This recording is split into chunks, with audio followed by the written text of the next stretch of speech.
স্বাস্থ্যবিধি না মানার প্রবণতার কারণে করোনায় বেশি সংক্রমিত হচ্ছেন তরুণ যুবারা। ঝুঁকি বাড়ছে পরিবারেও। কঠোরভাবে মেনে চলার পরামর্শ। তথ্য গোপন করে চিকিৎসা নেয় একের পর এক বন্ধ হচ্ছে বিভিন্ন হাসপাতালের বিভাগ। আক্রান্ত হচ্ছেন চিকিৎসকরাও।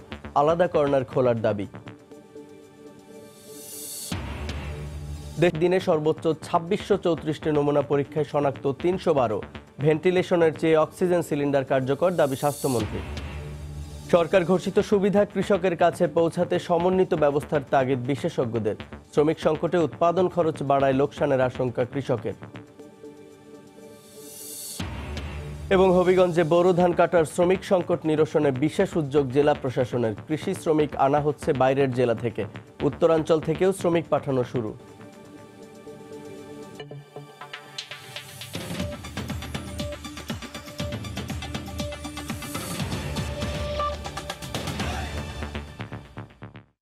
বাংলার সময়ের সঙ্গে আছি আমি জুবায়ের ফয়সাল। দেশে কোভিড-19 আক্রান্তদের বড় অংশই বয়সে তরুণ। মোট আক্রান্তদের প্রায় অর্ধেকই ২১ থেকে ৪০ বছরের মধ্যে। বিশেষজ্ঞরা মনে করেন স্বাস্থ্যবিধি মানতে না চাওয়া ও নানা কারণে বাইরে বের হওয়ার কারণেই বেশি সংক্রমিত হচ্ছেন তরুণ যুবকরা। একই সঙ্গে ঝুঁকি বাড়াচ্ছেন পরিবারের অন্য সদস্যদেরও। করোনা ভাইরাসের সংক্রমণ রুখতে নিরাপদ শারীরিক দূরত্ব আর স্বাস্থ্যবিধি আরও কঠোরভাবে মেনে চলার পরামর্শ বিশেষজ্ঞদের। ফারুক ভুঁইয়া রবিনের রিপোর্ট। বিশ্বজুড়ে কোভিড-19 সংক্রমণ শুরুর দিকে বলা হয় তরুণদের তুলনায় বয়স্করাই বেশি ঝুঁকিতে। যদিও তা নাকচ করে দিয়ে বিশ্ব স্বাস্থ্য সংস্থা সতর্ক করে দিয়েছিল, সাবধানতা না মানলে কোনো বয়সের মানুষই নিরাপদ নন। কোভিড-19 বাংলাদেশ বাস্তবতায় দেখা যায় অপেক্ষাকৃত কম বয়সীদের আক্রান্ত হওয়ার হার ক্রমেই বাড়ছে। বর্তমানে মোট শনাক্তের ২৭% বয়সী ২১ থেকে ৩০ বছরের মধ্যে। ঠিক পরের অবস্থানে ৩০-এর ঘরে থাকা ব্যক্তিরা। প্রশ্ন উঠছে, তরুণদের রোগ প্রতিরোধ ক্ষমতা বেশি থাকার কথা থাকলেও তারাই কেন আক্রান্তের শীর্ষে? বিশেষজ্ঞদের মত, লকডাউন আর স্বাস্থ্যবিধি মানতে উদাসীনতাই অন্যতম কারণ। এছাড়া আক্রান্তদের একটি অংশ শ্রমিক, রয়েছেন শিক্ষার্থীও। এমন ধারণা দিলেন আইইডিসিআর প্রধান বৈজ্ঞানিক কর্মকর্তা। ঢাকায়, নারায়ণগঞ্জ কিংবা গাজীপুরে যারা আক্রান্ত হচ্ছে, এখানে আমাদের দেখেন নারায়ণগঞ্জ এবং গাজীপুরে কিন্তু আমাদের বিশাল শ্রমিক শ্রেণীও কাজ করেন। পর্যবেক্ষণে সেটা আসছে ছাত্রদের মধ্যেও একটা, ছাত্ররাও আছেন এখানে। অনেকে হয়তো তরুণদের ভিতর বেশি বেশি পরীক্ষা করাচ্ছেন, সেটাও একটা কারণ। লকডাউন থাকা সত্ত্বেও কিন্তু তরুণরাই বেশি বাইরে আসছে।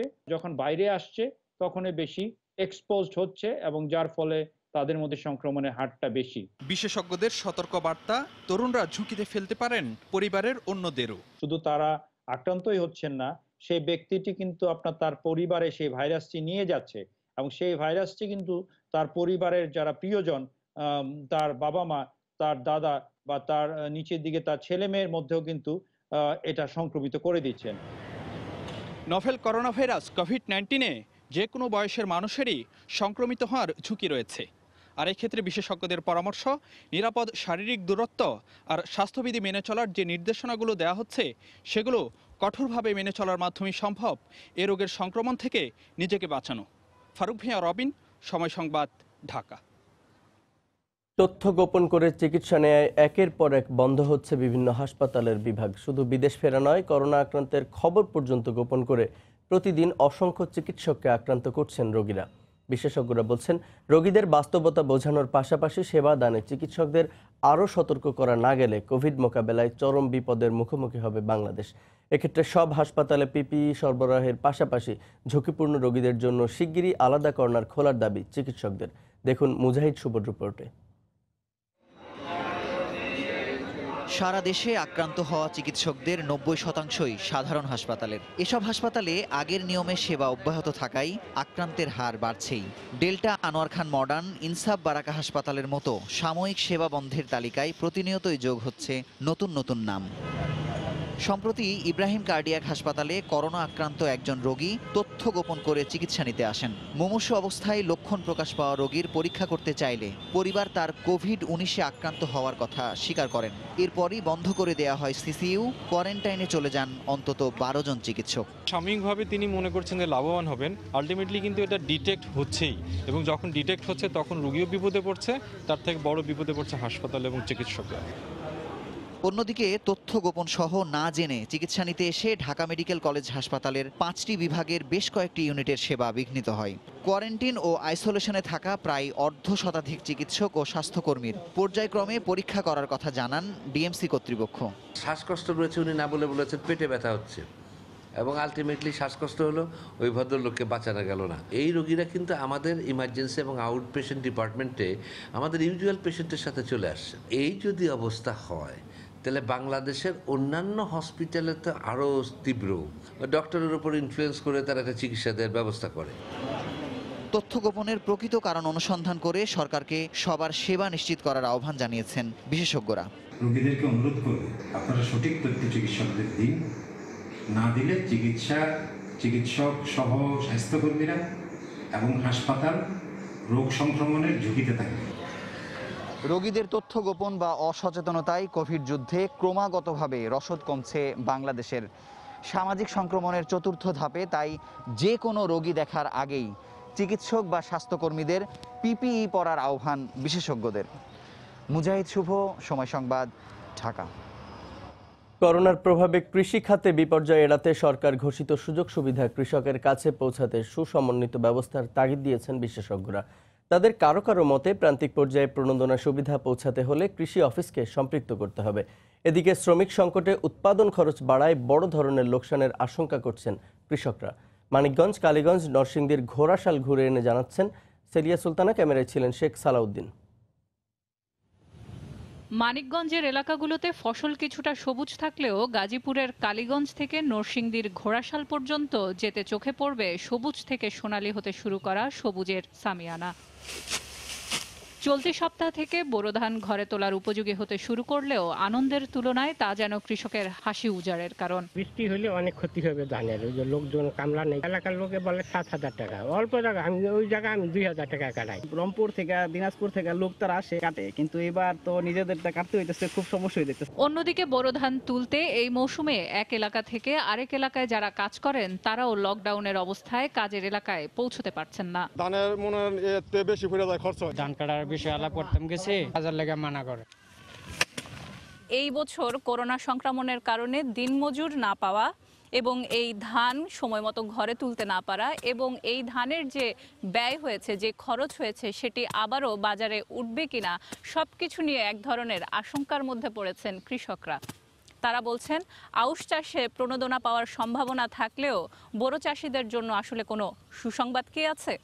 এটা তো অবিলম্বে কার্যকর হবে লেখা আছে, সেই হিসেবে তো তারা যদি প্রসেস করে এখনই পাবে। যা ব্যাংকিং সিস্টেমে আছে তাই সেইভাবেই এটা বিতরণ হবে। ব্যাংক অ্যাকাউন্ট আসলে একটি সহজ বা সঠিক পন্থা নয় কৃষকদের কাছে টাকা পৌঁছানোর। সেই ক্ষেত্রে এই কৃষি কর্মকর্তাদের মাধ্যমে কি টাকাটা পৌঁছানোর ব্যবস্থা করা যায়, তাহলে হয়তো আসলেই প্রান্তিক কৃষকরা টাকাটি পাবেন। কৃষকরা দাবি করছেন কৃষকদের জন্য বরাদ্দকৃত প্রণোদনার সুদ 2% পর্যন্ত কমিয়ে আনলে এবং যারা পরের জমি বর্গা চাষ করেন তাদেরও এই আওতায় আনা হলে আরও বেশি উপকৃত হবেন কৃষক। সেলিয়া সুলতানা, সময় সংবাদ। এদিকে করোনা পরিস্থিতিতে হবিগঞ্জে বোরো ধান কাটার শ্রমিক সংকট নিরসনে বিশেষ উদ্যোগ নিয়েছে জেলা প্রশাসন।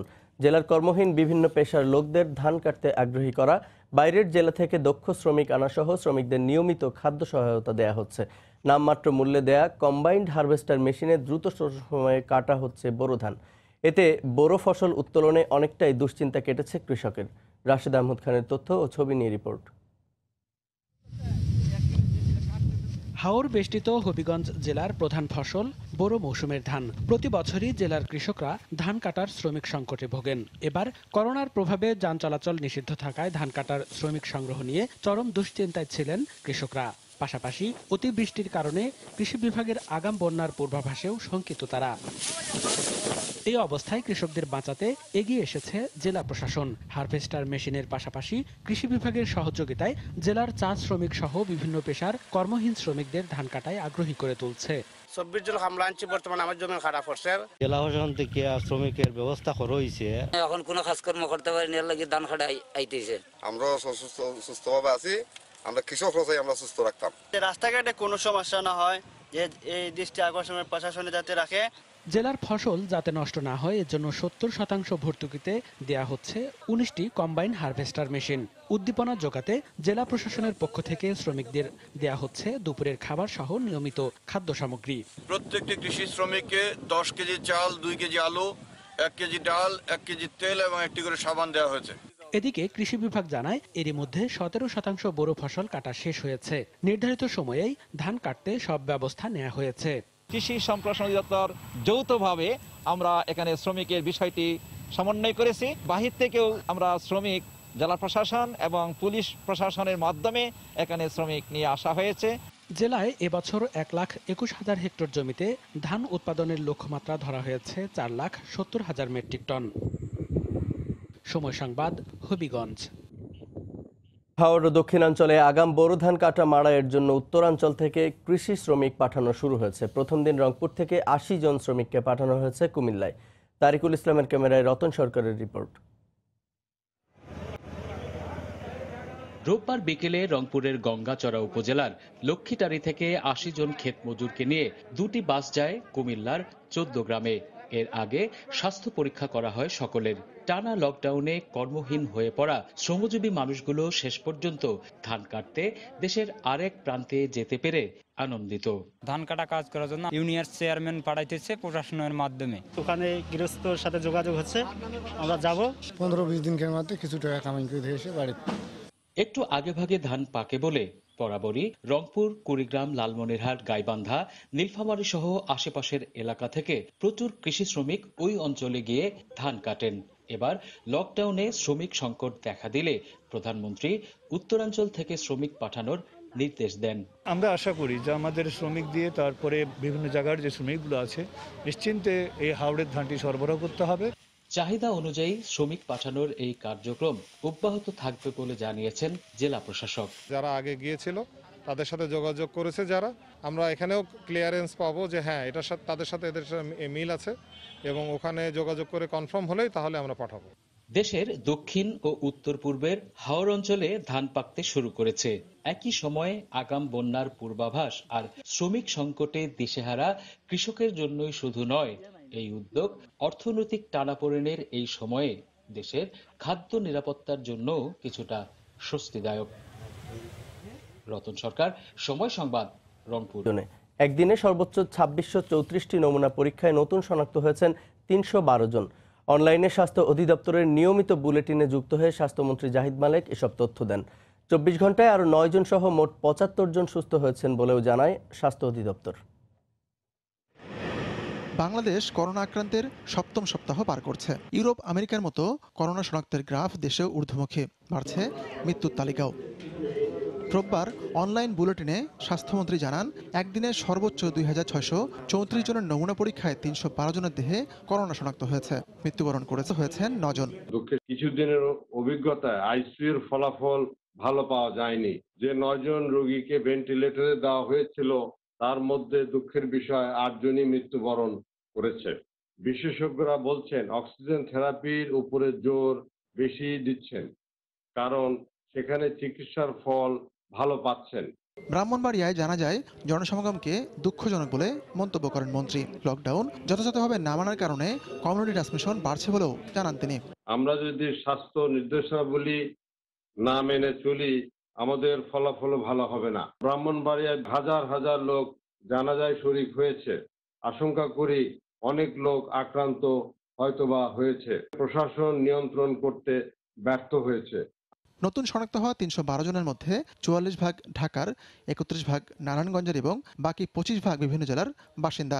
মারা যাওয়া 7 জনের মধ্যে 5 জন পুরুষ ও 2 জন নারী। আজকের বিশ্লেষণে এসছে যে 30 থেকে 40 বছর বয়সের মধ্যে শতাংশ হার 23.4 ভাগ এবং 21 থেকে 30-এর মধ্যে 22.3%। করোনা থেকে বাঁচতে আবারও স্বাস্থ্যবিধি মেনে চলার অনুরোধ করা হয়। কিন্তু অসংখ্য মানুষ যদি হাসপাতালগুলোতে আসতে থাকে সেগুলো কিভাবে মোকাবেলা করা যাবে? আতিকুর রহমান তমাল, সময় সংবাদ, ঢাকা। স্বাস্থ্য অধিদপ্তরের নিয়মিত অনলাইন বুলেটিনের বিস্তারিত থাকছে এবারের বিশ্লেষণে।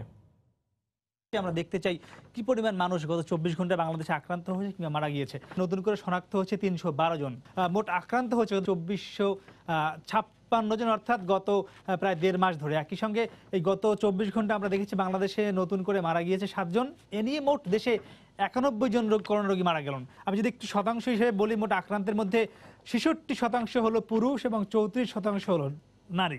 একই সঙ্গে বয়সের হিসেবে 21 থেকে 30 বছর পর্যন্ত 22.3% মানুষ আক্রান্ত হচ্ছে এবং 31 থেকে 40 বছর বয়সী 23.4% মানুষ বাংলাদেশে আক্রান্ত হয়েছে।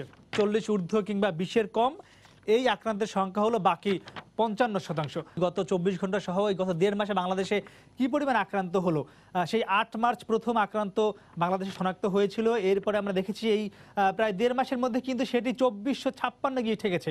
অর্থাৎ আমরা দেখেছি যে প্রথম যেখানে 8 মার্চ ছিল 0, সেখানে 500, 1000, 1500 বেড়ে কিন্তু আজকে 19শে এপ্রিল এসে এই সংখ্যাটি গিয়ে ঠেকেছে 2456 জন। অর্থাৎ কিন্তু খুব দ্রুতই কিন্তু বাংলাদেশে আক্রান্ত রোগীর সংখ্যা বাড়ছে। এরপরে আমরা যদি একটু জেলা হিসেবে আসি, আক্রান্তের যে মোট রোগী বাংলাদেশে আক্রান্ত হচ্ছে, এর মধ্যে যে মোট আক্রান্তের মধ্যে কিন্তু 977 জনই এসেছে শুধুমাত্র ঢাকার। এরপরে যেটি রয়েছে নারায়ণগঞ্জে 309 জন রয়েছে এবং এরপরেই রয়েছে গাজীপুরে 161 জন। এরপরে রয়েছে নরসিংদীতে 93 জন, কিশোরগঞ্জে 54 জন এবং জামালপুরে রয়েছে 17 জন, গাইবান্ধায় রয়েছেন 12 জন। একই সঙ্গে প্রথমে যে জেলাটি লকডাউন করা হয়েছিল মাদারীপুর, সেখানে কিন্তু এখন পর্যন্ত 25 জন রোগী মোটা আক্রান্ত হয়ে ঠেকেছে। এর পাশাপাশি চট্টগ্রাম নতুন করে আক্রান্ত হয়েছে, সেখানে কিন্তু আমরা দেখেছি 38 জনে গিয়ে ঠেকেছে এই মোট আক্রান্ত।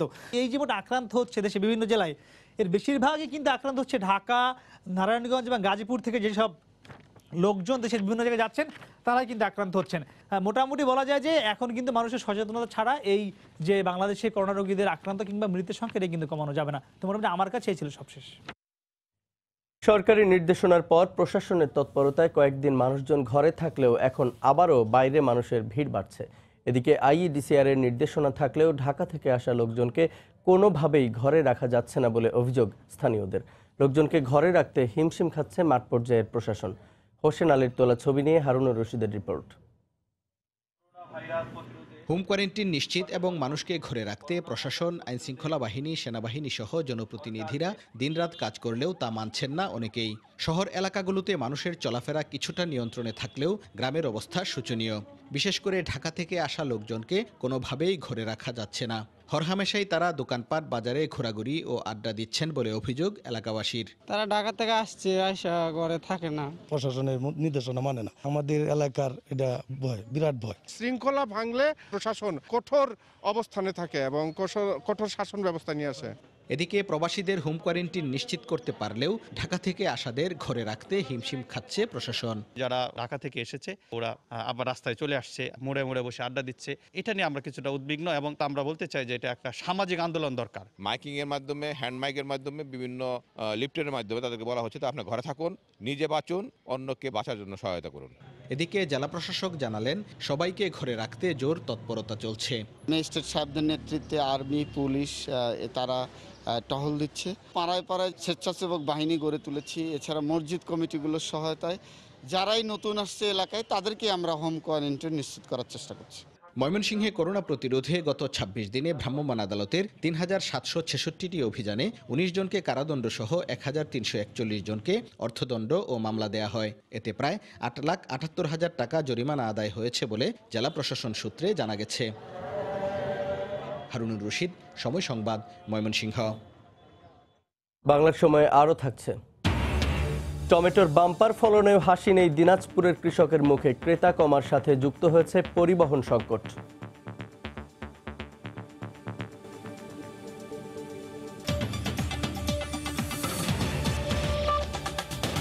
বিজিএমইএ এর অন্তর্ভুক্ত 95% বেশি পোশাক শ্রমিকের মার্চ মাসের বেতন পরিশোধ করা হয়েছে বলে দাবি করেছে পোশাক কারখানা মালিকদের সংগঠন বিজিএমইএ।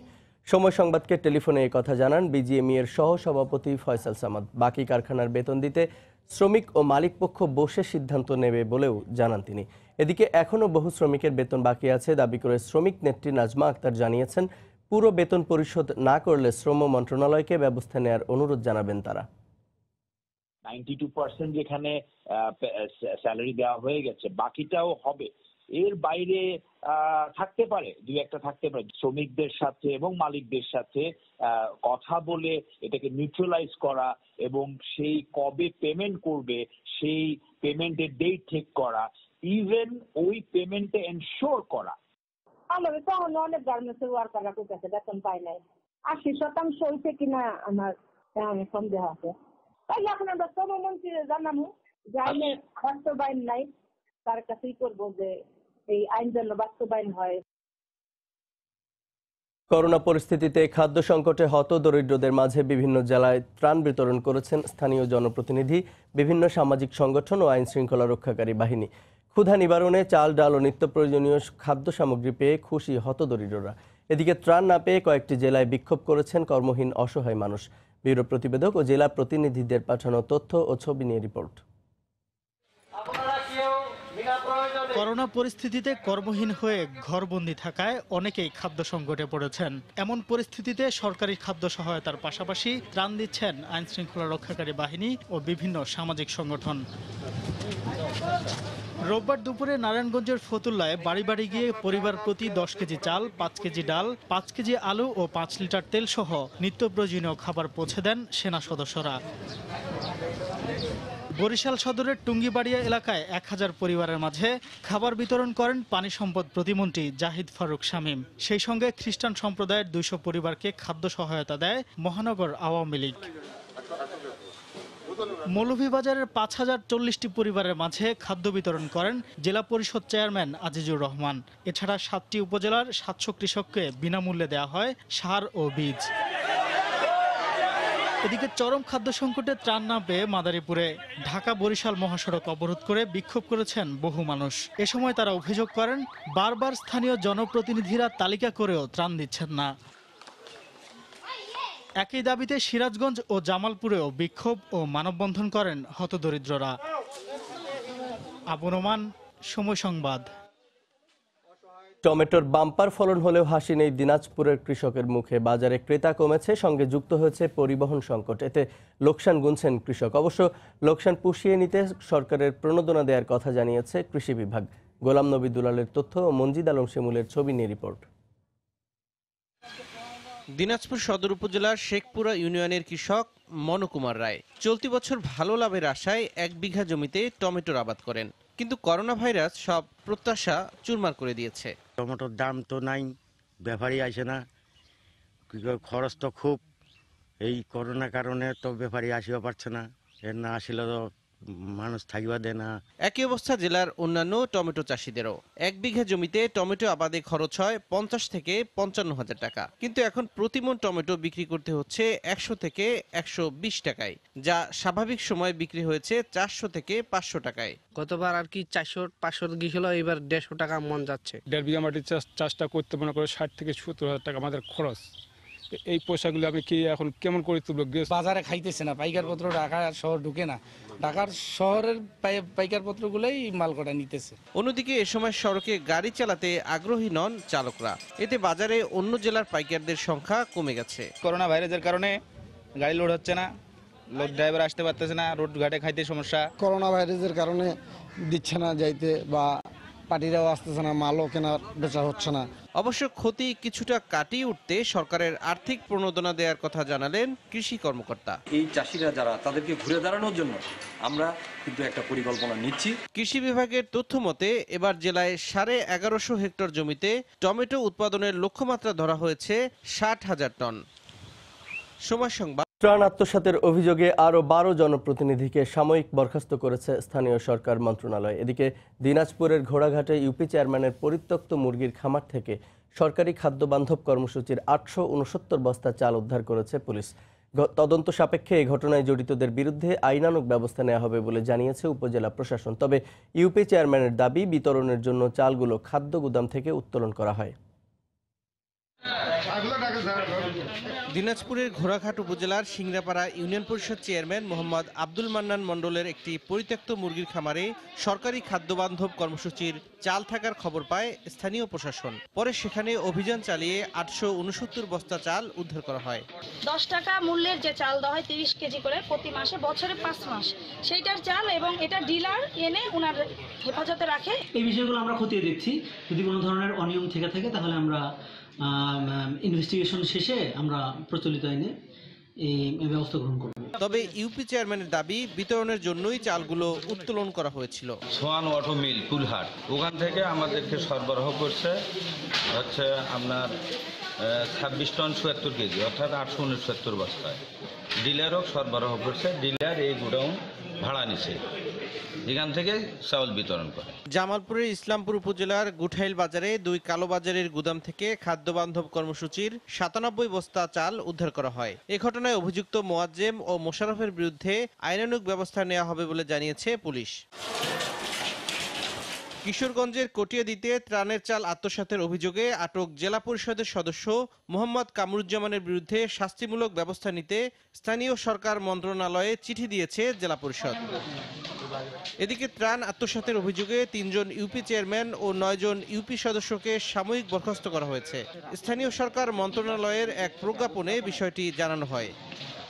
তৌফিক মাহমুদ, সময় সংবাদ। লকডাউনের মধ্যে রেলের কর্মচারীদের একটি ট্রেন অবৈধভাবে যাত্রী নিয়ে সিলেট স্টেশনে আসে শনিবার। স্টেশন ম্যানেজারের দাবি, কর্মচারীদের বেতন ভাতা দেওয়ার জন্য রেলওয়ে বিভাগের অনুমতি নিয়েই ঢাকা থেকে 20 জন স্টাফ নিয়ে ট্রেনটি আসে। তবে প্রশাসন বলছে ওই ট্রেনে আসা 55 জন যাত্রীর মধ্যে 35 জনকে খুঁজে পাওয়া যাচ্ছে না। জেলা প্রশাসক এই অনিয়মের সঙ্গে জড়িতদের বিরুদ্ধে ব্যবস্থা নিতে রেলপথ মন্ত্রণালয়ে সুপারিশ পাঠিয়েছেন। রেলমন্ত্রী নুরুল ইসলাম সুজন জানিয়েছেন, ঘটনা তদন্তে কমিটি করা হয়েছে, অনিয়মের সঙ্গে জড়িতদের বিরুদ্ধে ব্যবস্থা নেওয়া হবে। বিস্তারিত জানাচ্ছেন ইকরামুল কবির, ছবি তুলেছেন নৌশাদ আহমদ চৌধুরী। শনিবার বিকেল 5টার দিকে ঢাকা থেকে 2টি বগি নিয়ে একটি ট্রেন সিলেট স্টেশনে আসে। সিলেট স্টেশনের ম্যানেজার খলিলুর রহমান দাবি করেন, কর্মচারীদের বেতন ভাতা দেওয়ার জন্য রেলওয়ে বিভাগের অনুমতি নিয়ে ঢাকা থেকে 20 জন স্টাফ নিয়ে ট্রেনটি সিলেট আসে। কিন্তু স্টেশনের সিসি ক্যামেরায় ধরা পড়ে 55 জন যাত্রী স্টেশনে আসে। বাকিরা কোথা থেকে এলেন তার কোনো সদুত্তর দিতে পারেননি সিলেট স্টেশনের ম্যানেজার। এবং সবাই বেতনের কানেকশনে ট্রেনে উঠছে এবং নামছে। ঢাকা থেকে ট্রেন সিলেটে আসায় rail station manager Mohammad Khalilur Rahman সহ রেলওয়ের সংশ্লিষ্টদের বিরুদ্ধে ব্যবস্থা গ্রহণের জন্য রেলপথ মন্ত্রণালয়ে সুপারিশ করেছেন সিলেট জেলা প্রশাসক। সচিব রেলপথ মন্ত্রণালয়, তাকে পত্র লিখেছি, সেখানে বলেছি যারা জেলা প্রশাসনকে মিথ্যা তথ্য দিয়েছে যে 8 জনের বেশি আসে নাই, কিন্তু আমরা পেয়েছি 55 জন। এই সার্বিক কাজের সঙ্গে যারা জড়িত তাদের সবার বিরুদ্ধে আইনানুগ এবং বিভাগীয় ব্যবস্থা গ্রহণ করার জন্য। এদিকে রেলমন্ত্রী জানান, এই ঘটনা তদন্তে একটি তদন্ত কমিটি গঠন করা হয়েছে। ডিজির সঙ্গে যেটা কথা হলো, সেটা ডিজি ইতিমধ্যেই আমাদের যে দায়িত্বে আছে নিরাপত্তা প্রহরী, তাকে সাসপেনশন করা হয়েছে এবং 4 সদস্য বিশিষ্ট একটা কমিটি করা হয়েছে। 24 মার্চ থেকে সারা দেশে ট্রেন যোগাযোগ বন্ধ রয়েছে। ইকরামুল কবির, সময় সংবাদ, সিলেট। দিকে মৌলভীবাজারে বকেয়া বেতনের দাবিতে বিক্ষোভ মিছিল করেছেন চা শ্রমিকরা। গতকাল সকালে কুলাউড়ার কালিটি চা বাগান থেকে একটি বিক্ষোভ মিছিল নিয়ে শহরের চৌমুহনায় অবস্থান নেয় তারা। এ সময় তারা অভিযোগ করেন, গত 2.5 মাসের বেতন পরিশোধ করেনি কর্তৃপক্ষ। এতে চরম খাদ্য সংকটে দিন কাটছে 650 চা শ্রমিকদের। দফায় দফায় বাগান মালিকরা মজুরি পরিশোধের কথা বলেও দ্রুত ব্যবস্থা নিচ্ছে না। দ্রুত সময়ের মধ্যে মজুরি পরিশোধের দাবিও জানান শ্রমিকরা।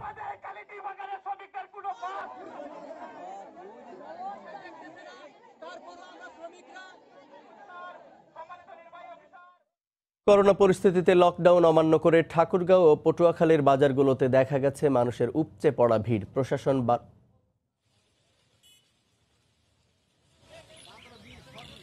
প্রশাসন বারবার সতর্ক করলেও গতকাল সকাল থেকে ঠাকুরগাঁওয়ের রানীশঙ্কৈলের নেকমরদ বাজারে সামাজিক দূরত্ব না মেনেই কেনাকাটা করেন মানুষ। এতে করোনা সংক্রমণের ঝুঁকি বাড়ছে। এই অবস্থায় প্রশাসনকে আরও কঠোর হওয়ার আহ্বান জানিয়েছেন সচেতন নাগরিকরা। পটুয়াখালীর কলাপাড়ায় কাঁচা বাজার খোলা স্থানে নেওয়া হলেও বাড়ছে না মানুষের সচেতনতা। নিরাপদ দূরত্ব না মেনে বেশিরভাগ মানুষই করছেন কেনাকাটা, এতে করোনা ঝুঁকিতে পড়ছেন স্থানীয়রা। রংপুরে করোনা আক্রান্ত রোগীদের চিকিৎসায় চালু করা হয়েছে ডেডিকেটেড করোনা আইসোলেশন হাসপাতাল। এই হাসপাতালে রংপুর বিভাগের ৮ জেলার করোনা আক্রান্ত রোগীরা চিকিৎসা সেবা দেওয়া হবে বলে জানানো হয়েছে। গতকাল দুপুরে রংপুর সদর হাসপাতালের পাশে নবনির্মিত শিশু হাসপাতালে নতুন এই আইসোলেশন হাসপাতালের উদ্বোধন করা হয়। 3 তলা বিশিষ্ট 100 শয্যার নবনির্মিত রংপুর শিশু হাসপাতালটিকে দুর্যোগকালীন ডেডিকেটেড করোনা আইসোলেশন হাসপাতাল হিসেবে ব্যবহার করা হবে। প্রথম ধাপে 10টি আইসিইউ বেড ও 10টি ভেন্টিলেটর এবং 11 জন চিকিৎসক দিয়ে কার্যক্রম শুরু হলেও পর্যায়ক্রমে তা উন্নীত করা হবে বলে জানান বিভাগীয় কমিশনার।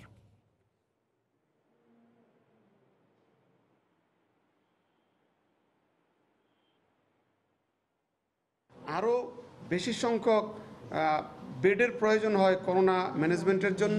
আমাদের যে 2টি মেডিকেল কলেজ হসপিটাল আছে, একটি Bangladesh community medical college hospital আর একটি প্রাইম মেডিকেল কলেজ হসপিটাল, এখানে 1500 বেড আছে। যদি প্রয়োজন হয় এই হাসপাতাল দুটিকে তারা স্পেশালাইজড করোনা হাসপাতাল হিসেবে ঘোষণার জন্য সমস্ত ম্যানেজমেন্ট তাদের যা আছে সব কিছুই, তার ডাক্তার, অবকাঠামো, বেড, ক্লিনিক সব কিছু মিলিয়েই তারা আমাদের পাশে দাঁড়াবেন বলে আমাদেরকে কথা দিয়েছেন। নরসিংদীতে বকেয়া বেতনের দাবিতে সড়ক অবরোধ করে বিক্ষোভ করেছেন পোশাক শ্রমিকরা। গতকাল দুপুরে ঢাকা সিলেট মহাসড়ক অবরোধ করে বিক্ষোভ করেন তারা। শ্রমিকরা অভিযোগ করেন জজ ভুঁইয়া গ্রুপের ওই পোশাক কারখানায় প্রায় 3 শতাধিক শ্রমিককে গত 3 মাস ধরে বেতন পরিশোধ করেনি কারখানা কর্তৃপক্ষ। এতে পরিবার পরিজন নিয়ে মানবেতর দিন কাটছে তাদের। অবিলম্বে বকেয়া পরিশোধের দাবি জানান শ্রমিকরা। বাংলার সময়ের শীর্ষ সংবাদগুলো জানিয়ে দিচ্ছি আরেকবার। স্বাস্থ্যবিধি না মানার প্রবণতার কারণে করোনায় বেশি সংক্রমিত হচ্ছেন তরুণরা। ঝুঁকি বাড়ছে পরিবারেও, কঠোরভাবে মেনে চলার পরামর্শ। তথ্য গোপন করে চিকিৎসা নেয় একের পর এক হাসপাতাল বন্ধ হচ্ছে, আক্রান্ত হচ্ছেন চিকিৎসকরাও। আলাদা কর্নার খোলার দাবি। একদিনে সর্বোচ্চ 2634টি নমুনা পরীক্ষায় শনাক্ত 312। ভেন্টিলেশনের চেয়ে অক্সিজেন সিলিন্ডার কার্যকর, দাবি স্বাস্থ্যমন্ত্রীর। সরকার ঘোষিত সুবিধা কৃষকের কাছে পৌঁছাতে সমন্বিত ব্যবস্থার তাগিদ বিশেষজ্ঞদের। শ্রমিক সংকটে উৎপাদন খরচ বাড়ায় লোকসানের আশঙ্কা কৃষকের। এবং হবিগঞ্জে বোরো ধান কাটার শ্রমিক সংকট নিরসনে বিশেষ উদ্যোগ জেলা প্রশাসনের। কৃষি শ্রমিক আনা হচ্ছে বাইরের জেলা থেকে, উত্তরাঞ্চল থেকেও শ্রমিক পাঠানো শুরু। এই ছিল বাংলার সময়। যে কোনো খবর পেতে ভিজিট করুন সময়নিউজ.tv। আপনার মোবাইলে সময় সংবাদ দেখতে ও সব খবর পেতে ডাউনলোড করুন সময় অ্যাপ। সঙ্গে থাকুন সময়ের।